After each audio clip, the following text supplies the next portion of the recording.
منځ کې او هغه پسې بیا 2 رکعات نفل کی. تاسو به خیال کړئ تبلیغیان 4 رکعات کوي کنه، نو 2 رکعات اشراق شي او دا 2 رکعات نفل شي.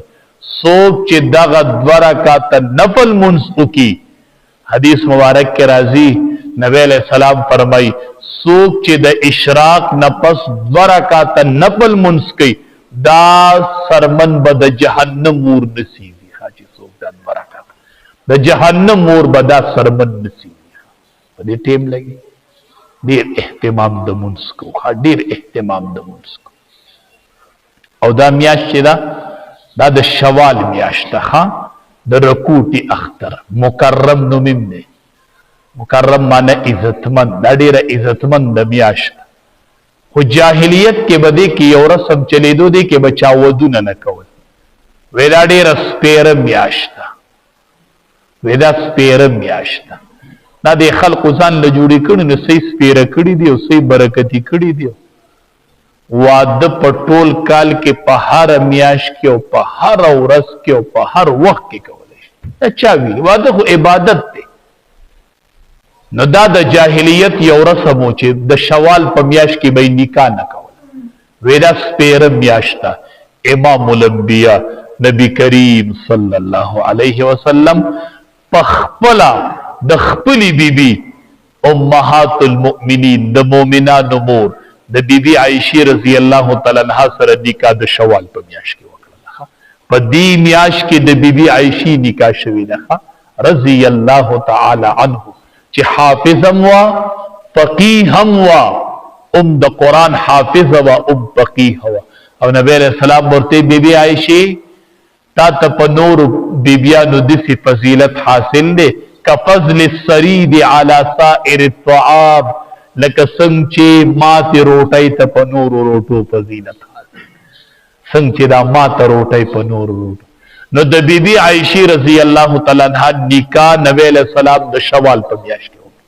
هغه رسم ختم چې دا د جاهلیت رسم دی.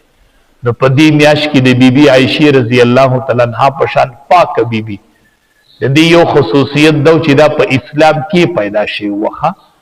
د نبی علیہ السلام د نبوت د میلاویدو نه پس دا پیدا، نو دا چې پیدا شو نو زمانه د اسلام وخه. دا ډیره مبارک بیبي و او دې ته 2210 احادیث هم یادوخه. 2210 احادیث بیبي عائشې رضی الله تعالی عنها ته یاد. او نبی علیہ السلام وی 2 واره به خوب کې لیدلی و د نکاح نه وخت ریخم و کپڑا کې براتو خو شو چې دی بیبي سره به دی نکاح کی. همې خوب کې لیدلی و نبی علیہ السلام فرمایي. او بیبیانو ته به وي ما ته به د بیبي عائشې رضی الله تعالی عنها په باره کې تکلیف نه راکوئ. چې کله بیمار شو اخیری عمر یې په مخه به وي کله به سبا کېږي، کله به سبا کېږي، کله به سبا کېږي. د دې مطلب نو دا نو چې سبا کېږي به کله، وی د بیبي عائشې نمبر به کله راځي چې زه دا ورځې د هغې سره وباسم. او چې کله د هغې نمبر راغی بیا دا ټکې پرېښود چې کله به سبا کېږي، ځکه د هغې سره خوشحاله. ځکه خو هغه وایي چې سای ختله نو سر یې زما په غېږ کې پروت و. ما ستاسو پیغمبر د خپلې غېږ نه رخصت کړی. بیبي عایشه رضی الله تعالی عنها فرمایي نو د دغې مبارکې بیبي نکاح د شوال په میاشت کې شوې ده. نو دا اصلي خبرې دي چې دا سپیره میاشت او په دې کې نکاح نه کېږي. نبی علیہ السلام د خپلې بیبي عائشې رضی الله تعالی عنها نکاح په دې میاشت کې کړې ده. نو دې کې نکاح کوئ، دې کې هېڅ قباحت هم نشته دی د شریعت د طرف نه.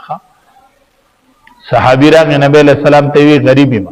نبی علیہ السلام ورته نکاح وکړه چې مالدار شي، نکاح وکړه چې مالدار شي. موږ وایو که نکاح کوم نو غریب کېږم. نبی علیہ السلام وایي نکاح وکړه چې مالدار شي. نکاح که نکاح کې مالداری ده. نبی علیہ السلام صحابو تو فرمایل وی الدنیا کلها متاع، دنیا ټول سامان، دنیا ټول سامان. اړه په شي پورې مک لګوي. متاع پیژنې حدیث کې راځي وي دنیا متاع دی. متاع پیژنې دا زنانه چې دا لوخي انځي د لوخو د انځلو دا شوړم لیدلی دا صابون پورې نخته او دا انګولي پورې نخته دقه ته متاع وي. الدنیا كلها متاع. نبی علیہ السلام وی دا دي متاع دی پورې اړه مک لګوي مړه. دا تا سے ټایل ښکاری، دا تا سے غټ ګاډی ښکاری، متاع دا متاع دی، دا دغه یو شوړه ده. وخیر متاع الدنیا المرأة الصالحه، او کته بهترین سامان په دنیا کې ګوره نو المرأة الصالحه اغه نیک بیبی ده.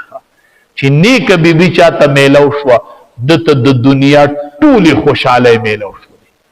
دا بهترین سامان چې دی المرأة الصالحه اغه نیک بیبی ده. اغه نیک بیبی چې بنده ته میلو شي. نیک بیبی څه ته وایي؟ نیک بیبی و بنده څنګه پیژني چې دا نیک بیبی ده؟ د نیکی بیبی اولنی صفت دا دی چې کله ورته دی وګوري نو دی به خوشاله شي. دا اولنی صفت دی چې د ده په نظر ولګي نو دی به خوشاله شي. او دویم صفت د نیکی بیبی دا دی چې کله ورته دی خبره وکړي نو ډایرک به مني. چې حکم ورته وکړي نو لبیک بس منلې لبیک. وګوري ورته خوشاله شي، بار نه ستړی ستوبه نه راشي، په بیبي نظر ولګي خوشاله شي. دا مرأی صالحه میلو شوې ده. او چې د خبرې ورته حکم وکړي نو ډایرک ومني. او چې کله دی د هغې په باره کې څه قسم وخوري نو دی ولې پوره کوي. مطلب دا دی وایي زما په دې ښځه دا یقین دی، زما د قسم چې دا به دا کار داسې کوي. بیا خپل خاوند په قسم کې رښتینی کوي چې زما خاوند په ما ننګ کړی دی. او څلورم صفت دا دی چې کله خاوند د کوره وځي نو دا د خاوند د مال او د جان حفاظت کوي. دننه کور کې د خاوند معلوم نه ځای کوي، خپل عزت هم چاته نه ښکاره کوي، د خاوند د مال د جان د بچو د کور حفاظت کوي. دا المرأی صالحه ده. دا نیک بیبی ده چې چاته دا دنیا کې میلو شوله دته د دنیا ټول خواږه میلو شوله، سکون ورته میلو شو. او نبی کریم صلی الله علیه وسلم فرمایل هم وی ما ته په دنیا کې درې څیزونه ډیر خوښ دي. حبب الی من دنیاکم ثلاث، وی ستاسو د دنیا نه راته درې څیزونه خوښ دي.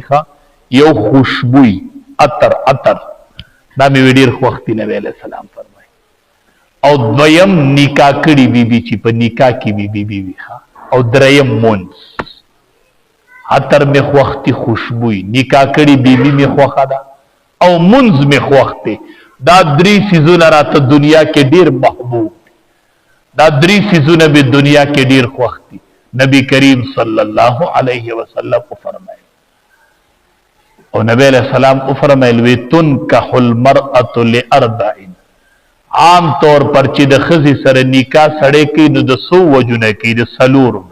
لمالها، مالداري جو د ورته رغبت پیدا شي. لحسبها، یی خاندان غټ اوچتی شریف خاندان نه نو سړي رغبت پیدا شي. یا ولجمالها، حسینه د سړي رغبت پیدا شي. یا ولدینها، دینداری. نبی علیہ السلام صحابی ته وی فظفر بذات الدین، اے صحابی لاس ته په خورو کې ککړ شه، دین پکې غوړه کا، دین پکې غوړه کا. چې کله د دینداری وموندله بیا رشته کوه، دین غوړه کوه. یو طرف ته خاندان اوچت خو بل طرف ته دیندار ده، دین پکې غوړه کا. او نبی علیہ السلام وفرمایل چې وی کله تاسو پسې څوک رشته راولي، ستاسو په خور لور پسې څوک رشته راولي، تاسو د هغه د دین نه خوشاله او د اخلاقو نه خوشاله. چې کوم سړی رشته راولېږي دیندار دی او خوش اخلاق دی، د دین نه خوشاله او د اخلاقو نه خوشاله، نو بیا په دې کې نیټې وټې مه کوئ. دا رشته ورله ډایرک ورکوئ، ورنه وی ګوره ډېر فساد به راشي. دا نبی علیہ السلام فرمایي بیا به ډېر فساد راشي، ډېره فتنه به راشي. چې د چا د دین او د اخلاقو نه خوشاله شوي ډایرک ولې رشته ورکوه. بیا صبر مه کوه، بس چې دینداري دې پکې ولیدله بیا رشته ورکوه چې د اخلاقو نه خوشاله او د دین نه خوشاله. کوشش کوه نیک رشته ګورم او د نیک سړي سره رشته کوه. نبی علیہ السلام فرمایل وی په دریو څیزونو کې سپیرتوب دی. یا دا معنی که سپیرتوب وی نو په دریو څیزونو کې به یو په ښځه کې، یو په کور کې یو په سورلی کې په اس کې. په ښځه کې سپیرتوب دا دی چې دا بد اخلاق دا د ښځې سپیرتوب دی، او د اس سپیرتوب دا دی چې دی تا د سورلی موقع نه درکړي، تا وړي نه، ته پې سورلي نشي کولی. او د کور سپیرتوب دا دی چې دا تنګ دي تنګ. نو دنیا کې چې سړي ته درې شیزه میلو شي، یوه نیکه بیبي میلو شي، یوه ښه سورلي میلو شي، یو درته پراخه کور میلو شي، بعض د دنیا نعمتونه دې واغستل بس. او یو تشریح یې داسې وکړله